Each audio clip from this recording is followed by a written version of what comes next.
허적을 초배하여 가의대부, 양릉군으로 삼았다.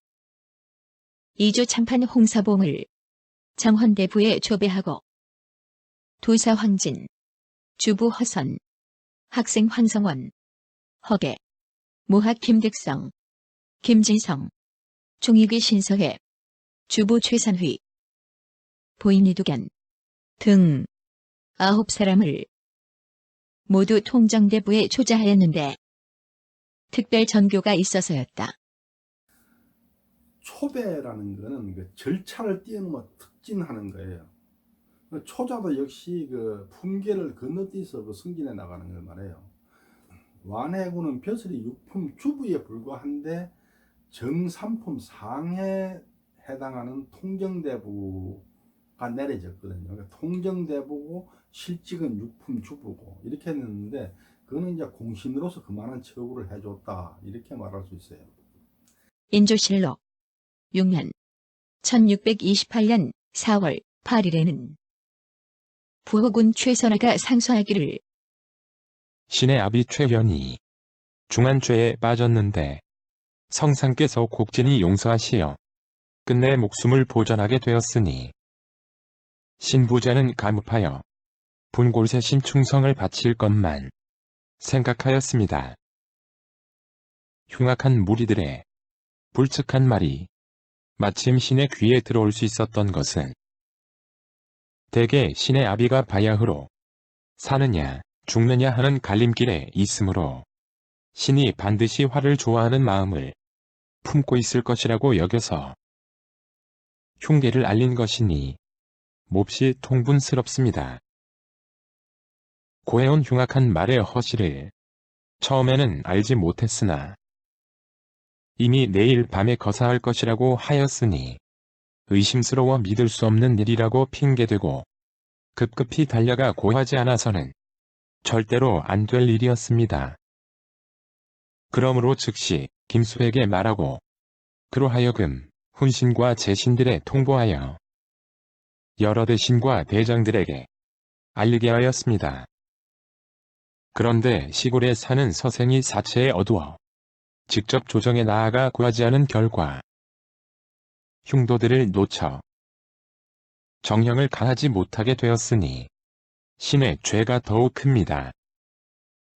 그런데도 외람되이 훈적에 기록되었으니 속히 삭제하도록 명하시어 적소에서 병든 아비를 귀성할 수 있게 하소서. 하니 답하기를 너는 큰 공이 있어서 이번 공신에 참여한 것이니 무슨 부끄러울 것이 있겠는가. 사양하지 말라 하였다. 완해군은 자신이 이제 하루 늦게 고변한 걸 자꾸 문제를 삼고 하니까 제가 하루 늦게 고변한 건 잘못이 있으니까 공실 흔적을 삭제하고 차라리 그 귀양 가 있는 우리 아버지를 고향에 돌아가 집에 살 수 있게 해 주십시오 하고 이제 다시 그걸 올렸어요. 그러니까 이제 인조가 내 공에는 훈적에는 아무 문제가 없으니까 사양하지 말아라 이렇게 이제 얘기를 하는 거죠. 인조실록 6년 1628년 4월 10일에는 우천성 이규가 저자를 올리기를 소무공신과 영사공신 두 공신의 훈적을 감정한 것에 대해 공론이 미심쩍게 여기고 있는데도 전하께서는 원훈이 감정한 것이라는 핑계로 끝내 고치려 하지 않으시니 신은 몹시 답답합니다. 신경영과 이윤남이 아무 공도 없이 노군에 참여된 것에 대해 나라 사람들이 모두 통분하게 여기고 있으니 홍보가 사람들을 속인 것을 차마 말할 수 있겠습니까? 홍보, 신경영, 이윤남 이런 사람들은 그 아까 강원도에서 이임금 반란 사건을 진압했다고 이제 막 거짓말로 해가지고 공을 받은 소무공신이에요. 근데 이제 이기가 말하기를 홍보가 이 거짓말로 하고 세상을 속였으니까 저 훈적을 삭탈해야 된다 이렇게 주장을 하는 거죠. 적에 이르러서는 영모를 안지 이미 오래되었는데도 황진 등이 고변하려 한다는 말을 듣고는 이에 한 장의 서찰을 써서 황진과 허선에게 붙여 보냈습니다.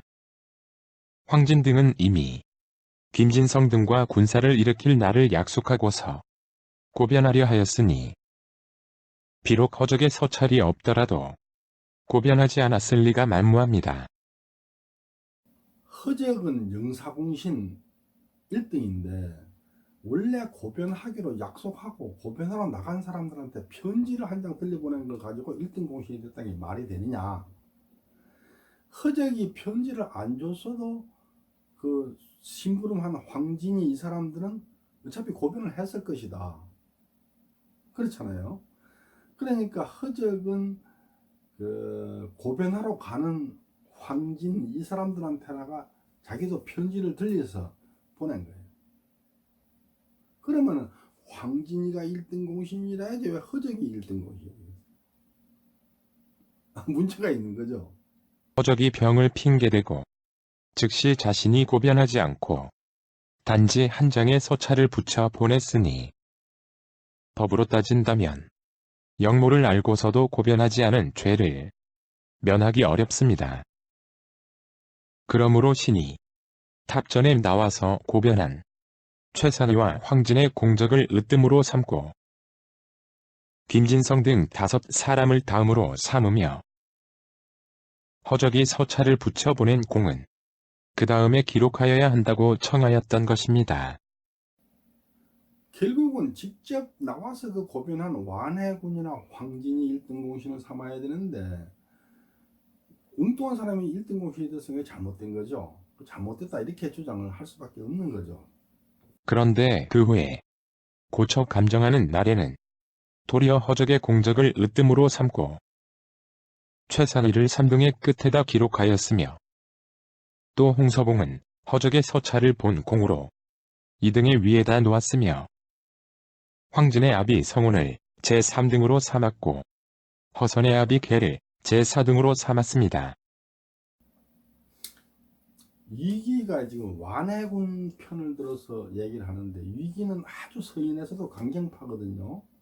그러면 저 사람이 남인인 완해군 편을 드는 게 어찌 보면은 그 바른 말을 하고 당파에 무관한 것 같아 보이지만 사실은 그게 아니에요. 왜냐하면은 허적은 남인이면서도 이귀하고 말하자면 마주붙는 카운터파트고 완해군은 말하자면 그 축에 못 끼는 저 밑에 사람이에요. 그러니까 이귀 입장에서는 허적은 자기 경쟁 상대고 완해군은 아니에요. 그러니까 완해군을 이용해서 그걸로 허적을 공격하는 거죠. 이것도 전부 당파 싸움인 거예요. 황성원과 허계가 고변한 자의 아비라고는 하지만 모두 자기 집에 가만히 있으면서 즉시 고변하지 않은 것은 허적과 조금도 차이가 없으니 전도되고 창난됨이 심합니다. 그리고 고변한 자 외에 만약 변을 듣고 주선한 공으로 말한다면 김유와 홍서봉이 조금도 차이가 없습니다. 김유는 이미 공훈을 사양하여 허락을 얻었으니 홍서봉도 마땅히 극력 사양하여 공훈을 차지하지 말았어야 합니다. 그런데 허적에게 그르친 바가 되어서 끝내 사양하지 않았으니 염치가 너무도 없습니다. 그리고 황성원과 허계 그리고 최회는 모두 고변한 자의 아비이기는 마찬가지인데 황성원과 허계는 봉군되기까지 이른 반면 최현만은 훈적에 참록되지 못하였을 뿐만 아니라 먼 변방에 쫓겨나 있으니 어찌하여 공에 보답하는 법에 후하고 박함이 이와 같이 현격하게 다르단 말입니까? 이귀가 주장하는 거는 다른 공신들은 아버지가 다 공신에 올랐는데 완해군은 아버지 인제공이 귀양 가서 풀나지도 않고 있다. 어떻게 2달 사이에 벌어진 반역 사건에서 인제공은 죄인이 돼서 귀양을 갖고 아들 완해군은 공신이 됐으니까 참 묘한 상황이죠. 그런데 이제 이귀는 이 잘못된 거 아니냐 하고 또 말하는 거죠. 이귀 말이 틀린 말은 아니죠, 사실은. 그러니까 이제 적어도 뭐 완해군이 요구한 대로 인제군 귀양해서 풀어주고 뭐 해야 될 것 같은데 그게 잘 안 되는 거죠. 왜냐하면 이제 저 서인들이 딱 정권을 잡고 있기 때문에